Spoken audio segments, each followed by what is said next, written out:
As a child in the 1960s, I was brought up on a diet of World War II and Airfix models. Pocket money was measured in pennies, and I'd save for weeks to make the long journey down to Jones's Corner and Hood's cycle shop. Stacked on the back wall would be a range of kits, and I'd invariably pick an aeroplane, probably because they were the cheapest. Construction was effected on a plywood board that lived under my bed, that was pulled out on the floor between mine and Michael's beds. As the collection grew and space was limited, the finished aircraft migrated to the end of cotton thread pinned to the ceiling, and the rest went onto a shelf above my bed.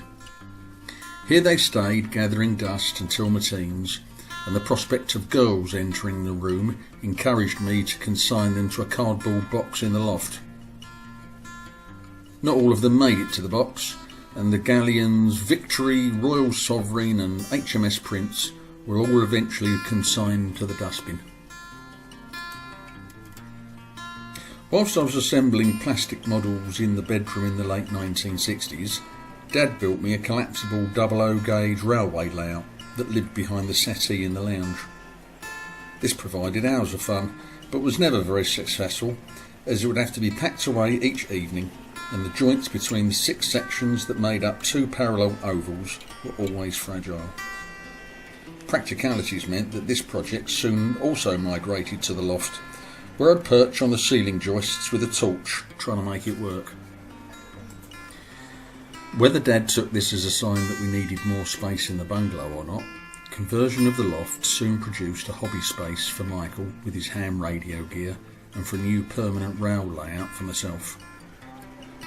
This prompted many trips to Ray Rippon's model railway shop at the Elms in Lee and to Blackwell's in Hawkwell.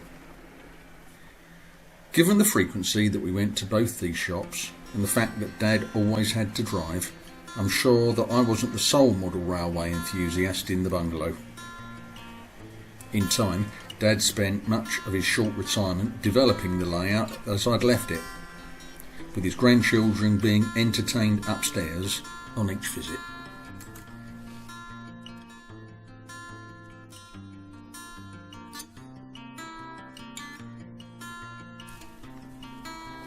Once I reached senior school, one of my new friends, Mark, had a dad with lots of cash. Mark's hobby was radio-controlled aircraft, and I'd often go over to Two Tree Island on a Sunday morning and watch him fly.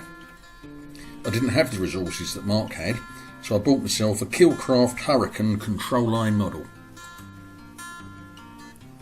This was of all-plastic construction, with a Testor's 049 glow plug engine, ready to go straight out of the box.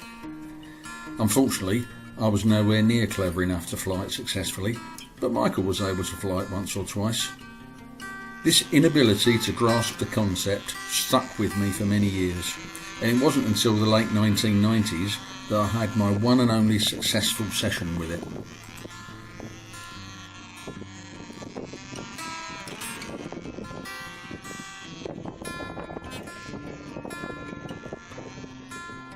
By 1975, I'd joined the local radio control model aero club and had saved up enough cash to buy an engine, a second-hand Killcraft Super 60 off Mark, and a second-hand Skyleader 4-channel radio. Taking great care over the months to get it prepared, Mum and Dad took me over one Sunday morning for its maiden flight. One of the experts, who ran the hobby store in Southend shopping precinct, got it off the ground and took it up to what seemed like the edge of space, then handed over the controls to me without a moment's advice or instruction. Inevitably, I was too ham-fisted with the control inputs, and the next moment the wings folded in two and it started its less than graceful plummet to earth. One of my greatest memories, though, is watching Dad looking skyward and running to meet its return to Earth, only to disappear down a hole in the ground that he hadn't seen. I quickly started to build a replacement, a Killcraft Student and a 2-channel glider. We took the glider on holiday to the Lake District in 1977, but that also ended in dismal failure, so they both went into the loft along with the Airfix models, and did not re-emerge until making this film.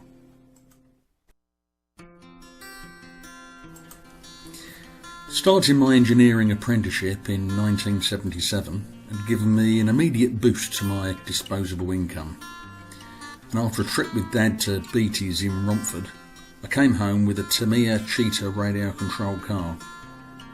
This proved to be far more satisfying, as I could enjoy it anywhere. This was also the first truly engineered model I'd had, and its success prompted the purchase of a Mardave racing car next, and I spent many evenings as part of an unofficial club in the public car park in Wickford and in the community hall at Rettendon, racing against others and performing stunts.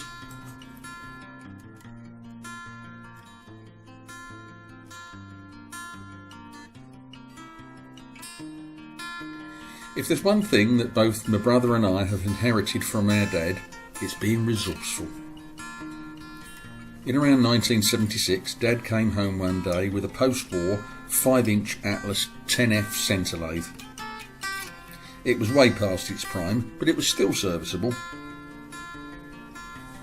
Why Dad got it, I had no idea, but my thoughts immediately turned to a development on the land-based vehicle theme. In those days, radio-controlled tanks just didn't exist for the hobbyist, partly due to battery capability probably. Although I did have a 1/35th scale Tamiya Centurion tank, but that was remote controlled, with wires coming from the back of the model to a handheld battery pack and the controller. In one of my modelling magazines though, I'd seen an article about a petrol-driven tank that had been built from scratch. Could I build one? Over the next couple of years or so, Dad welded a hull for me and I built running gear and a final drive system. I'd started my apprenticeship by then, so my manufacturing capabilities were rapidly developing. Power was to come from a second-hand lawnmower engine, Dad again, with the intention that control would be via servos and a mini compressor, again sourced by Dad. In the end, available cash and technical complexity got in the way, so this project was packed up, stored at the back of the garage this time, and forgotten.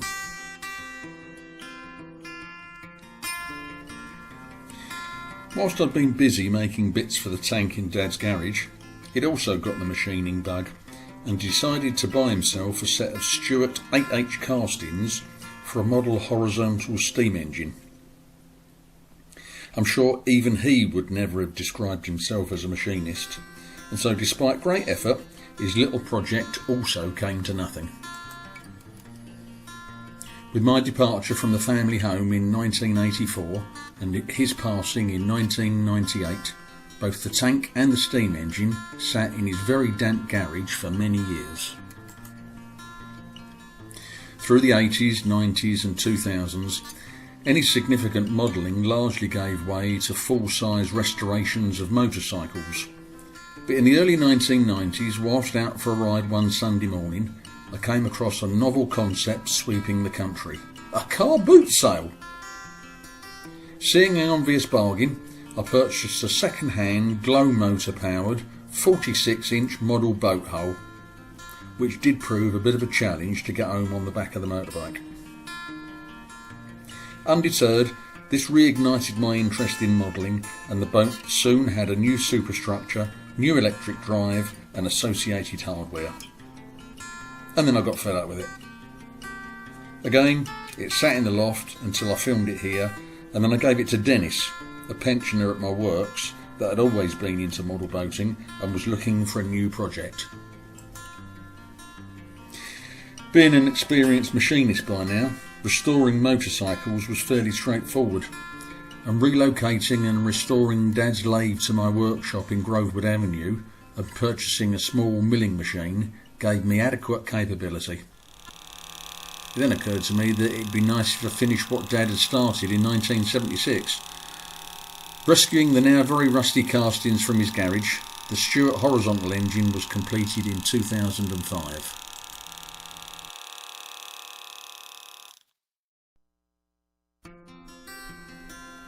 Also, before Dad had passed, Michael had become interested in welding, and Dad had showed him much. Our combined skills, along with Michael's expertise in electronics, gave us even greater confidence to tackle something more challenging. So after completing the Stuart, what next? How about resurrecting the radio-controlled tank project? Out came the hull and the remaining parts, and Big Bro and I concluded that we now had sufficient expertise and resources to complete it. And then what would we do with it? In late 2005, on the floor of my garage, we chalked the outline of what 11 years later would emerge as a third scale, 7 foot long, 350 kilo representation of a World War II M10 tank destroyer. Powered by twin 125cc quad bike engines, it had a steel hull and aluminium superstructure. The 250 track links took over a year to produce alone, and we probably spent around £5,000 in materials and components. But it soon became apparent that the garden wasn't big enough to operate it, so our first real outing was to attend the annual Damins Hall military vehicle event in 2016. Having designed the hull and built it, we had no idea whether it would be controllable and in any way durable. With much trepidation, I drove it a few times, discovering along the way bugs that needed fixing and enhancements that would be desirable. The second run out at the show the following year proved far more successful, with further enhancements being considered, and by October 2017, Bro and I had had many a happy hour developing the firing mechanism of a high-speed linear actuator with electrically fired maroon. 3, 2, 1.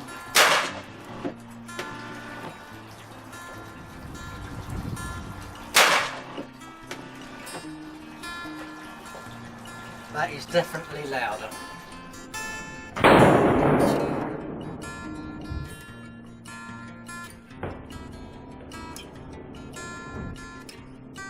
Firing? Yep. 3, 2, 1.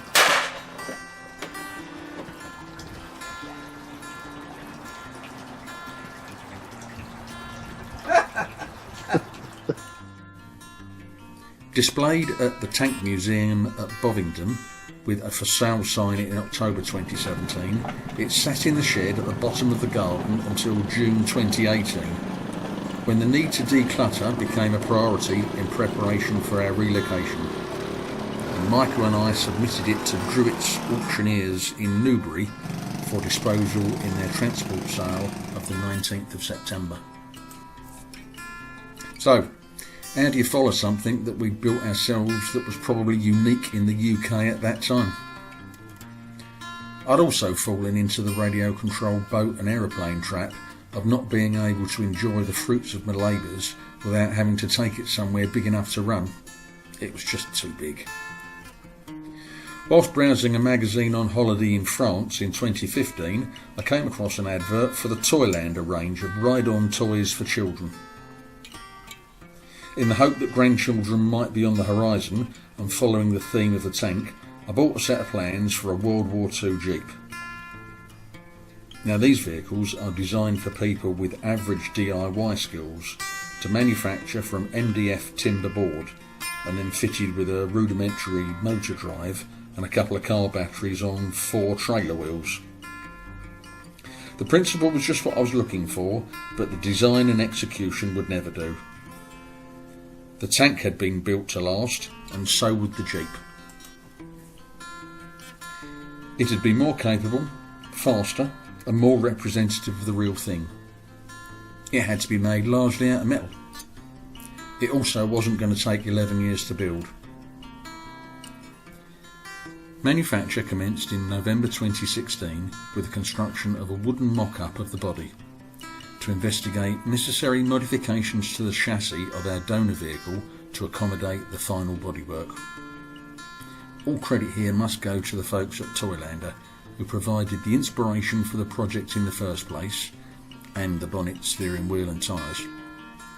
The donor vehicle for the project was a Roma Cordoba mobility scooter, purchased second-hand for £300. Once the steering tiller, seat and bodywork were removed, the interface with the mock-up body shell was confirmed. At this point, adjustments were found to be necessary to the chassis to maintain the wheelbase and tracking, and with the body shell to accommodate steering and batteries. Probably the most time-consuming element of the conversion was the re-engineering of the steering mechanism. All mobility scooters are steered from a central position, and therefore we needed to move the axis of the steering column over to the left. It was also considered more appropriate for the steering wheel to be geared to simulate the real thing.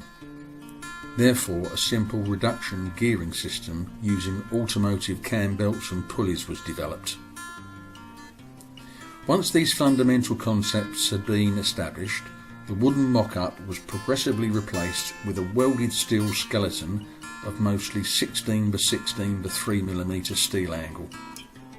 This has provided a very strong and relatively lightweight framework on which other features have been able to be fixed to, including the windscreen, folding seat backs and handrail, that's mimicking the frame of the canvas tilt on the genuine vehicle. The framework has then been infilled with glass fibre boards that have been simply bonded onto the framework using a general building adhesive. At an early stage we conceived the idea of adding a trailer, so the chassis and bodywork was suitably built to accommodate a towing hitch. During early trials in the back garden, we had Rob and Sam in the Jeep, and Leslie and I and grandson Edward in the trailer. Despite being a bit of a squeeze, nothing broke on our short journeys, so we're confident it's reasonably robust. Well, that's the story so far with my modelling activities. Not always a success, but certainly in later years I've managed to complete a few projects, and I continue to do so. The current project being a 5-inch gauge sweet pea steam locomotive, but that's another story and that's for another day. I hope you've enjoyed this little video.